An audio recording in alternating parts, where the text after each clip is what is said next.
Welcome back. Kevin's Motor Repair. 2009 Chrysler Sebring 2.4, doing an intake manifold and a control runner valve. This is why I'm doing this thing. See all that beautiful sludge in there? It moves, but not freely. So the motor over here that attaches right here, this bad boy, had a circuit code in there where the motor had failed because all of this got so sludged up. See it all on the valves and stuff. It got so sludged up that it wouldn't move anymore.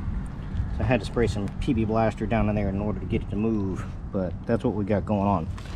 So here's our intake manifold procedure. Take out the air box, gain access to all the connectors on this side. Air box is real easy. Got a lower hose right here, attached onto the throttle bodies, the other end up at the air filter housing. I took off the throttle body. I didn't disconnect it because I hate those little plastic connectors. The less plastic connectors taken off, the better. Less opportunity in breaking because this thing's over 10 years old.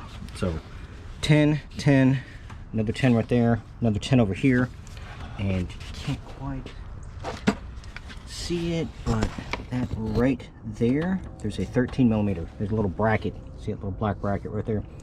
That holds the bottom half of the intake still. 13 there, two 10s over here. This whole throttle body comes off, bracket comes out of the way. Lower half of the intake is now free. You're gonna want to do this vacuum hose, pop them off, disconnect your map sensor over here. The map sensor will have to be transferred to the new one.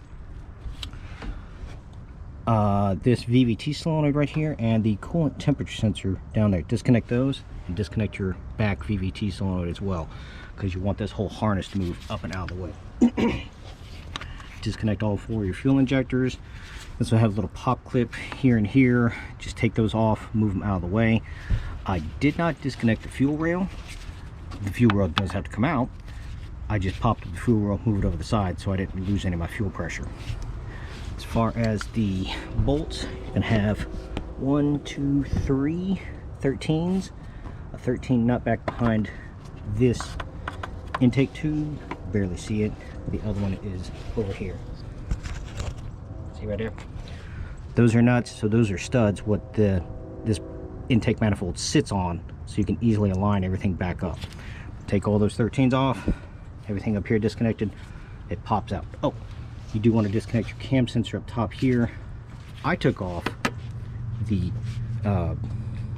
valve so that this harness right here didn't have to get stretched. So it would pull out and come out with this off, made it a little simpler. Transfer over your new solenoid.